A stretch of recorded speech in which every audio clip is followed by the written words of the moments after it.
ಉದ್ಘಾಟನೆಯ ಹಂತದಲ್ಲಿರುವಂಥ ವಾಲ್ಮೀಕಿ ಭವನಕ್ಕೆ ಅನುದಾನದ ಕೊರತೆಯಿಂದಾಗಿ ಕಳೆದ 1.5 ವರ್ಷಗಳಿಂದ ಕಾಮಗಾರಿ ಸ್ಥಗಿತವಾಗಿರುವಂಥದ್ದು. ಚಿಕ್ಕಮಗಳೂರಿನ ನಗರದ ಹೊರವಲಯದಲ್ಲಿ ಈಗಾಗಲೇ ಉದ್ಘಾಟನೆ ಹಂತದಲ್ಲಿರುವಂಥ ಈ ಕಟ್ಟಡ ಏನಿದೆ, ವಾಲ್ಮೀಕಿ ಭವನ ಏನಿದೆ, ಸಮಾಜ ಕಲ್ಯಾಣ ಇಲಾಖೆಯ ಅಡಿಯಲ್ಲಿ ಬರುವಂಥ ಮಹರ್ಷಿ ವಾಲ್ಮೀಕಿ ಭವನಕ್ಕೆ ಕಳೆದ 2017ರಲ್ಲಿ ಸರ್ಕಾರ 3.5 ಕೋಟಿ ಅನುದಾನದಲ್ಲಿ ಈ ಭವನವನ್ನು ನಿರ್ಮಾಣ ಮಾಡಲಿಕ್ಕೆ ಮುಂದಾಯಿತು.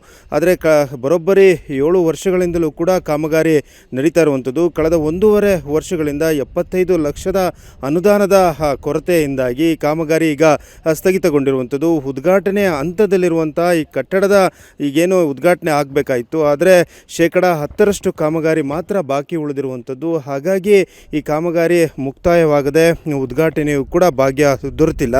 ಮಹರ್ಷಿ ವಾಲ್ಮೀಕಿಯವರು ರಾಮಾಯಣದ ಕರ್ತೃ ಆಗಿರುವಂಥದ್ದು. ಇವರು ರಚಿಸುವಂತಹ ಮಹಾಕಾವ್ಯದಿಂದಾಗಿ ಇವರ ಹೆಸರಿನಲ್ಲಿ ಮಹರ್ಷಿ ವಾಲ್ಮೀಕಿ ಭವನವನ್ನು ಕೂಡ ನಿರ್ಮಾಣ ಮಾಡಲಿಕ್ಕೆ 2017ರಲ್ಲಿ ಸರ್ಕಾರ ಮುಂದಾಯಿತು. ಅಂದರೆ ಆ ಸಮಾಜದ ಏಳಿಗೆಗಾಗಿ, ಆ ಸಮಾಜದ ಯಾವುದೇ ಒಂದು ಕಾರ್ಯಕ್ರಮಗಳಾಗಿರ್ಬೋದು ಅಥವಾ ಇನ್ಯಾವುದೇ ಸಭೆ ಸಮಾರಂಭಗಳನ್ನು ಮಾಡಲಿಕ್ಕೆ ಈ ಭವನವನ್ನು ಉಪಯೋಗಿಸ್ಕೋಬೋದಾಯಿತು. ಆದರೆ ಸರ್ಕಾರ SC/STಗಳಿಗೆ ಮೀಸಲಿಟ್ಟಂಥ ಅನುದಾನವನ್ನು ಬೇರೆಡೆಗೆ ಬಳಕೆ ಮಾಡ್ತಿದೆ ಅನ್ನೋದು ಕೂಡ ಒಂದು ಗಂಭೀರವಾದಂಥ ಆರೋಪ ಕೇಳಿಬರ್ತಾ ಇರುವಂಥದ್ದು. ಇದರ ನಡುವೆ ಇದೀಗ ಸಮುದಾಯದ ಭವನ ಏನಿದೆ ಆ ಕಾಮಗಾರಿಯು ಕೂಡ ಸ್ಥಗಿತವಾಗಿರುವಂಥದ್ದು. ಉದ್ಘಾಟನೆಗೆ ಇನ್ನೇನು 80% ಕಾಮಗಾರಿ ಮುಕ್ತಾಯವಾಗಿರುವಂಥದ್ದು. ನೀರಿನ ವ್ಯವಸ್ಥೆಯು ಕೂಡ ಇರುವಂಥದ್ದು. ವಿದ್ಯುತ್ ಹಾಗೆಯೇ ಇನ್ನುಳಿದಂಥ ಕಾಂಪೌಂಡ್ ಸೇರಿದಂತೆ ಒಳಭಾಗದಲ್ಲಿ ಒಂದಿಷ್ಟು ಕಾಮಗಾರಿ ಮಾತ್ರ ಬಾಕಿ ಉಳಿದಿರುವಂಥದ್ದು. ಹಾಗಾಗಿ 20% ಕಾಮಗಾರಿ ಮುಕ್ತಾಯವಾದರೆ ಈ ಸಮುದಾಯ ಭವನ ಲೋಕಾರ್ಪಣೆ ಆಗುತ್ತೆ. ಆದರೆ ಸರ್ಕಾರ ಬೇಕಾಗಿರುವಂಥ ಅನುದಾನವನ್ನು ಬಿಡುಗಡೆ ಮಾಡದೆ ಕಳೆದ 1.5 ವರ್ಷಗಳಿಂದಲೂ ಕೂಡ ಕಾಮಗಾರಿ ಸ್ಥಗಿತವಾಗಿರುವಂಥದ್ದು. ಕಾಮಗಾರಿ ಸ್ಥಗಿತವಾಗಿರುವಂಥ ಹಿನ್ನೆಲೆಯಲ್ಲಿ ಉದ್ಘಾಟನೆಗೂ ಮುನ್ನವೇ ಕಿಟಕಿ ಗಾಜುಗಳೆಲ್ಲವೂ ಕೂಡ ಒಡೆದು ಹೋಗಿರುವಂಥ ದೃಶ್ಯವನ್ನು ಕೂಡ ಕಾಣ್ಬೋದಾಗಿರುವಂಥದ್ದು. ನಗರದ ಹೊರವಲಯದಲ್ಲಿರುವಂಥ ಕಾರಣಕ್ಕಾಗಿ ಇದು ರೀತಿ ಎಲ್ಲ ಒಂದು ಕಡೆ ಪುಂಡರಿಗೆ, ಒಂದು ರೀತಿ ಕುಡುಕರಿಗೆ ಅಡ್ಡೆಯಾಗಿಯೂ ಕೂಡ ಪರಿಣಮಿಸಿರುವಂಥದ್ದು. ಮದ್ಯದ ಬಾಟಲಿಗಳು ಕೂಡ ಮೇಲ್ಭಾಗದಲ್ಲಿ ಇರುವಂಥ ದೃಶ್ಯವೂ ಕೂಡ ಕಂಡುಬರ್ತಾ ಇರುವಂಥದ್ದು.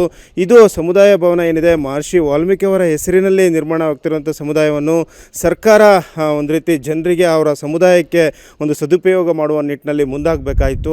ಆದರೆ ಇದೀಗ ಅನುದಾನದ ಕೊರತೆಯಿಂದಾಗಿ ಈಗ ಕಾಮಗಾರಿ ಸ್ಥಗಿತಗೊಂಡಿರುವಂಥದ್ದು. ಕಳೆದ 1.5 ವರ್ಷಗಳಿಂದ ಕಾಮಗಾರಿ ಸ್ಥಗಿತವಾಗಿರುವುದರಿಂದ ಎಲ್ಲೋ ಒಂದು ಕಡೆ ಇದು ಕಾಮಗಾರಿ ಆಗಿರುವಂಥ ಕಾಮಗಾರಿಯು ಕೂಡ ಈಗಾಗಲೇ ಅದರಲ್ಲೂ ಕೂಡ ಒಂದಿಷ್ಟು ಈಗಾಗಲೇ ಒಡೆದು ಹೋಗಿರುವಂಥ ಕಿಟಕಿ ಗಾಜುಗಳೆಲ್ಲವೂ ಕೂಡ ಒಡೆದು ಹೋಗಿರುವಂಥದ್ದು. ಹಾಳು ಕೊಂಪೆಯಾಗಿ ಒಂದು ರೀತಿಯಲ್ಲಿ ದೃಶ್ಯವೂ ಕೂಡ ಕಂಡು ಬರ್ತಾ ಇರುವಂಥದ್ದು. ಗಿಡ ಗಂಟೆಗಳೆಲ್ಲವೂ ಕೂಡ ಮೆಟ್ಟಿಲುಗಳ ಮೇಲೆ ಬೆಳೆದಿರುವಂಥ ದೃಶ್ಯವೂ ಕೂಡ ಕಂಡು ಬರ್ತಾ ಇರೋದು. ಈ ಸಮಾಜದ ಜಿಲ್ಲಾಧ್ಯಕ್ಷರು ಕೂಡ ಕಾಮಗಾರಿ ಸುತ್ತಲೂ ಕೂಡ ಕಾಂಪೌಂಡ್ ಏನು ನಿರ್ಮಾಣ ಆಗಿದೆ ಆ ಕಾಂಪೌಂಡ್ ಕೂಡ ಅವೈಜ್ಞಾನಿಕವಾಗಿರುವಂಥದ್ದು, ಹಾಗೆಯೇ ಒಂದು ರೀತಿ ಭ್ರಷ್ಟಾಚಾರಕ್ಕೂ ಕೂಡ ಕಾರಣವಾಗಿದೆ ಅನ್ನೋದು ಆರೋಪವನ್ನು ಕೂಡ ಮಾಡ್ತಾ ಇರುವಂಥದ್ದು.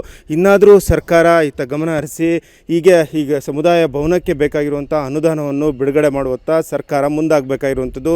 ಮಹರ್ಷಿಯವರ ಹೆಸರಿನಲ್ಲಿ ನಿರ್ಮಾಣ ಆಗ್ತಿರುವಂತಹ ಭವನವನ್ನು ಲೋಕಾರ್ಪಣೆ ಮಾಡುವ ನಿಟ್ಟಿನಲ್ಲಿ ಸರ್ಕಾರ ಹಾಗೂ ಈ ಇಲಾಖೆಯ ಅಧಿಕಾರಿಗಳು ಕೂಡ ಮನಸ್ಸು ಮಾಡಬೇಕಾಗಿರುವಂಥದ್ದು. ಚಿಕ್ಕಮಗಳೂರಿನ ಕ್ಯಾಮ್ರಾಮನ್ ಶ್ರೀಕಾಂತ್ ಜೊತೆಗೆ ಆಲ್ದೂರ್ ಕಿರಣ್, ಏಷ್ಯಾನೆಟ್ ಸುವರ್ಣ ನ್ಯೂಸ್.